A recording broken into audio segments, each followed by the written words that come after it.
Welcome students, 12th computer application, chapter number 5, BHV in function and array. And the chapter நடத்தும் பொழுது அதில் type of function பற்றி நடத்திருந்தேன். So அந்த வீடியோவில் பார்த்தோன்னா type of function பற்றி நடத்திருந்தேன். So what are the type of function BHV?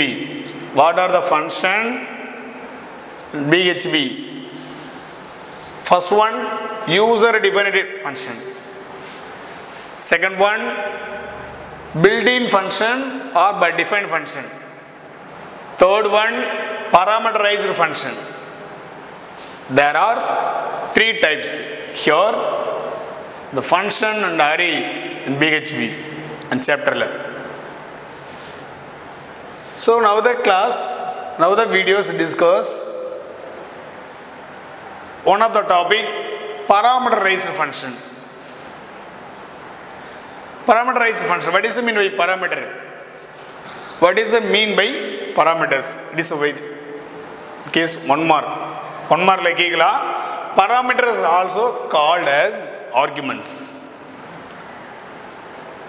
Arguments, parameter, both same, but one different.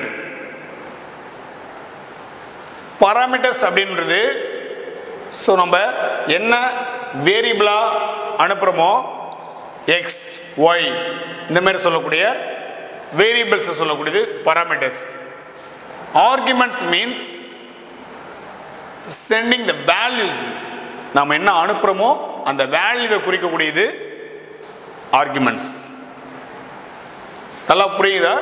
So இதில் டவுட்டுன்னு சொல்லி தான் ஸ்டூடெண்ட்ஸ் வந்து என்ன பண்ணுறீங்க கேட்டிருக்கீங்க.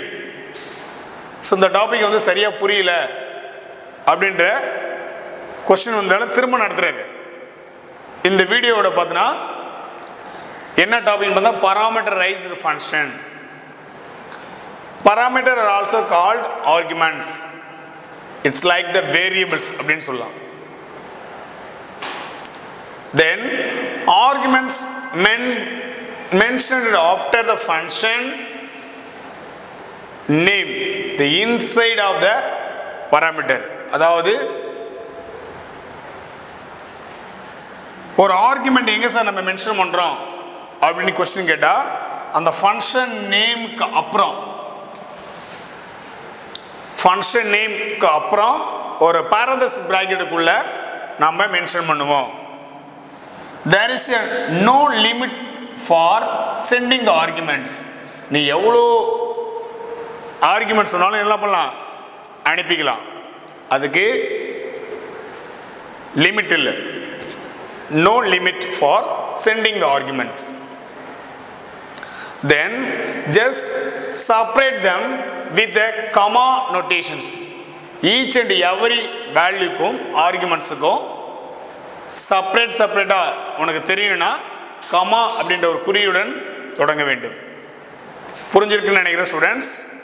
அப்போ தனித்தனி ஒரு வேல்யூவை வேரியபிளை நம்ம டிக்ளேர் பண்ணோம்னா அதை பிரித்து காட்டுவதற்கு கமா, அந்த பிராக்கெட்டில் போடுற பாருங்க கமா, இந்த கமா பேஸ் பண்ணி தான் நீ பிரித்து காட்டணும். ஸோ தனித்தனி வேரியபிள்னு சொல்லி இட்ஸ் ஆல்சோ parameterized function உடைய டெஃபினேஷன். தென் இந்த எக்ஸாம்பிள் எதுக்குரிய எக்ஸாம்பிள் பார்த்தோன்னா parameterized function உடைய எக்ஸாம்பிள். பராமீட்டர் அப்படின்றது நம்ம அனுப்பக்கூடிய வேரியபிள்ஸ். ஆர்குமெண்ட்ஸ் மீன்ஸ் நம்ம அனுப்பக்கூடிய வேல்யூ, அந்த வேரியபிளுக்கு வேல்யூ நம்ம அனுப்புகிறோம். ஓகேவா? ஸோ பாருங்களா, எக்ஸாம்பிள் பாருங்களேன். இதில் ரிட்டர்ன் ஸ்டேட்மெண்ட் ஒன்று யூஸ் பண்ணுறேன். What is mean by return statement? The return statement transfer the data control from end of the statement. நல்லா புரிஞ்சுக்க பாருங்க. ரிட்டர்ன் ஸ்டேட்மெண்ட் இந்த இடத்துல யூஸ் பண்ணுறேன். அந்த ரிட்டர்ன் ஸ்டேட்மெண்ட் பர்பஸ் என்னன்னு கேட்டால், நான் என்ன டேட்டா அனுப்புகிறேனோ அந்த டேட்டா எல்லாமே ட்ரான்ஸ்ஃபர் பண்ணிவிட்டு வெளியில் வரும்போது என்ன ஆகிடும், எக்ஸிட் ஆகிடும். ஸோ அவுட்புட்டு இன்புட்டு கொடுக்குறேன்னா அந்த இன்புட் அவுட்புட் எக்ஸிக்யூட் ஆகிட்டு அவுட்புட்டு கொண்டு வந்து ரிட்டர்ன் என்ன பண்ணுறோம், அவுட்புட் ஸ்டேட்மெண்ட்டில் போட்டுட்டு வெளியேறும்போது அது எக்ஸிட் ஆகிடும். வெளியேறும்போது என்ன ஆகிடும், வெளியே வந்துடும் அது ஆட்டோமேட்டிக்காகவே. ஸோ அது ரிட்டர்ன் ஸ்டேட்மெண்ட் இந்த இடத்துல யூஸ் பண்ணுறேன். ஏன்னா நான் பிரிண்ட்டு கூட யூஸ் பண்ணலாம், எக்கோ இசட் அப்படின்னு சொல்லி யூஸ் பண்ணலாம். ஸோ நான் அந்த இடத்துல என்ன பண்ணுறேன், ரிட்டர்ன் ஸ்டேட்மெண்ட் ஒன்று பயன்படுத்துகிறேன். இதை கொஸ்டின்லேயே பாருங்கள், for a function to be return a value, ஒரு வேல்யூ நம்மளுக்கு ரிட்டர்ன் ஆகணும். எதுலேருந்து, அந்த ஃபங்க்ஷனுக்கு ரிட்டர்ன் ஆகணும். Use the return statement. இப்போ ரிட்டர்ன் ஸ்டேட்மெண்ட் நான் யூஸ் பண்ணுறேன். காமனாகவே பிஹெச்பி லாங்குவேஜில் நம்ம கோடிங் எழுதுனா ஓப்பன் த ஆப்ரேட்டர் நம்ம பயன்படுத்துவோம். அப்போ open the greater than less than compare பண்ணி பாருங்கள். அந்த greater than operator sir less than operator use பண்ணி கொஸ்டின் மார்க் போட்டு பிஹெச்பி அப்படின்ற ஓப்பன் டேக் கம்பல்சரி யூஸ் பண்ணி ஆகணும். தென் இது ஃபங்க்ஷன் நேம், இது ஃபங்க்ஷன் நேம். ஓகேவா? அப்போ ஃபங்க்ஷன் அப்படின் போது காமனாக நாம் ஒரு கீவேர்டை யூஸ் பண்ணுவோம். அப்போ கம்பல்சரி ஃபங்க்ஷன் அப்படின்னு ஒரு நேம் இருக்கணும். அந்த ஃபங்க்ஷனுக்கு ஒரு நேம் வைக்கிறோம், சம், SUM, சம். ஏன் சார் நான் சம்முன்னு யூஸ் பண்ணுறேன் அப்படின்னு கேள்வி கேட்டால், நான் அடிஷன் ஆப்ரேஷன் எக்ஸிக்யூட் பண்ண போகிறேன், SUM, சம். அதனால தான் நான் சம்முன்னு ஒரு ஆப்ரேஷன் என்ன பண்ணுறேன், நான் யூஸ் பண்ணிருக்கேன். சப்போஸ் இந்த இடத்துல வேற அரித்மெட்டிக் ஆப்ரேஷன் எக்ஸிக்யூட் பண்ண போறேன்னா டிவிஷன் யூஸ் பண்ணுறேன் சார் அப்படின்னா டிவிஷன் DIV அப்படின்னு கொடுத்துருப்பேன். இன்கேஸ் மல்டிப்ளிகேஷன் அப்படின்னு சொல்லிதுன்னா மல்டிப்ளிகேஷன் மல்டி அப்படின்னு சொல்லி நான் ஷார்ட்டாக கொடுத்துருப்பேன். அப்போ ஃபங்க்ஷன் நேம் நம்ம இப்படி தான் கொடுக்கணும். அப்போ நான் இந்த இடத்துல என்ன பண்ணுறேன், ஆட் பண்ண போகிறன்றதில் சம்முன்னு கொடுத்துருக்கேன். இங்கே ஃபங்க்ஷனோட நேமு சம். அப்போ ஃபங்க்ஷன் நேம், இந்த பாரந்தசிஸ் பிராக்கெட் இருக்கு இல்லையா, பாருங்க இந்த எந்த லைனுக்கு, செகண்ட் பாயிண்ட்டுக்கு இந்த meaning function name after using the parameter hold the enclosed with parenthesis bracket, enclosed with parenthesis bracket. அப்போ parenthesis bracket குள்ள நான் ஆர்குமெண்ட்ஸ் என்ன பண்ணிருக்கேன், பாராமீட்டர் யூஸ் பண்ணிருக்கேன். அப்போ டாலர் சைன் எந்த ஒரு வேரியபிளையும் பிஹெச்பியில் நான் டிக்ளேர் பண்ணும்பொழுது dollar sign must have declared in one variable. ஒரு வேரியபிள் அறிவிக்கும் பொழுது டாலர் சைன் கம்பல்சரி இருந்தாகணும். Dollar sign x comma, every variable should be separated by comma. ஒவ்வொரு வேரியபிளும் தனித்தனியாக பிரித்து காட்டுவதற்கு கமா அப்படின்ற ஒரு ஆப்ரேட்டர் பயன்படுத்தணும். Dollar sign Y. ஸோ இந்த மாதிரி ரெண்டு வேரியபிள் நான் டிக்ளேர் பண்ணிருக்கேன்.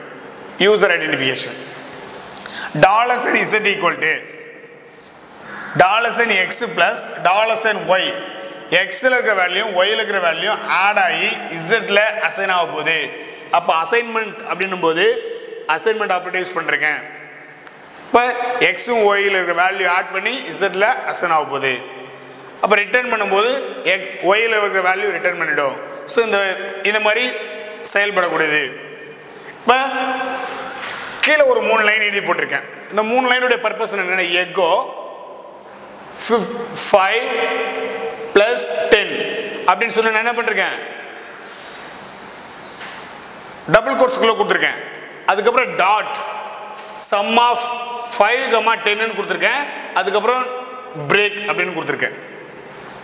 ஸோ இந்த லைனுடைய பர்பஸ் என்னன்னு கேட்டால், நம்ம எப்பயுமே டபுள் கோட்ஸில் கொடுத்துட்டாலே அது ஸ்ட்ரிங்காக கன்வெர்ட் பண்ணிக்கும். அது அப்படியே பிரிண்ட் அவுட்டில் அப்படியே என்ன வரும், 5 + 10 சொல்லி உனக்கு வரும். ஈக்குவல் நீக்கும். அதுக்கப்புறமா இது வரைக்கும் பிரிண்ட் ஆச்சுன்னா திரும்ப சம் ஆஃப் 5, 10 சொல்லும்போது இது ஃபங்க்ஷன் நேம். அதாவது இது நம்ம என்னன்னு சொல்லலாம்னா ஆக்சுவல் பாராமீட்டர் சொல்லலாம். அதாவது உண்மையான வேரியபிள்கள், ஆக்சுவல் பாராமீட்டர்ஸ் உண்மையான அளவுருக்கள் சொல்லக்கூடியது. தமிழில் சொல்லணும்னா உண்மையான மெய்யான அளவுருக்கள் சொல்லக்கூடியது. இந்த 2 வேரியபிள்லையும் பார்த்தீங்கன்னா, அதாவது ஃபார்மல் பாராமீட்டர் சொல்லக்கூடியது பொய்யான வேரியபிள்ஸ். இதில் வந்து எந்த ஒரு வேல்யூமே இருக்காது. நான் இந்த வேல்யூ இங்கே அனுப்புனா மட்டும்தான் எக்ஸோட வேல்யூ 5ன்னு சொல்லினா இருக்கும், எக்ஸில் இருக்கும். இந்த 10ன்ற வேல்யூ ஒய்க்கு அனுப்புனா தான் ஒய்யோட வேல்யூ 10ன்னு இருக்கும். அப்போ இது ஃபார்மல் பாராமீட்டர்னு சொல்லலாம். என்ன பாராமீட்டர், ஃபார்மல் பாராமீட்டர். ஸோ இது ரெண்டுமே என்னன்னு சொல்லலாம்னா ஆக்சுவல் பாராமீட்டர். ஆக்சுவல்னா உண்மைன்னு சொல்லுவோம், ஆக்சுவல் பாராமீட்டர் அப்படின்னு சொல்லலாம். அப்போ ஃபார்மல் பாராமீட்டர்லேருந்து நம்மளுக்கு வேல்யூ நான் என்ன பண்ணுறேன், ஆக்சுவல் பாராமீட்டர் அனுப்புகிறேன். இப்போ இந்த ஃபங்க்ஷனை கால் பண்ணுன்னா எங்கே இந்த ஃபங்க்ஷனை கால் பண்ணால் காலிங் ஸ்டேட்மெண்ட் இதுதான், சம் ஆஃப் 5, 10. அப்போ இந்த இதோட நேமோ நான் ரவுண்ட் பண்ணுறேன் இல்லையா, சம் எஸ்யூஎம் சம் இதோட நேமோ ஃபங்க்ஷனோட நேமும் சேமாக இருக்கும்.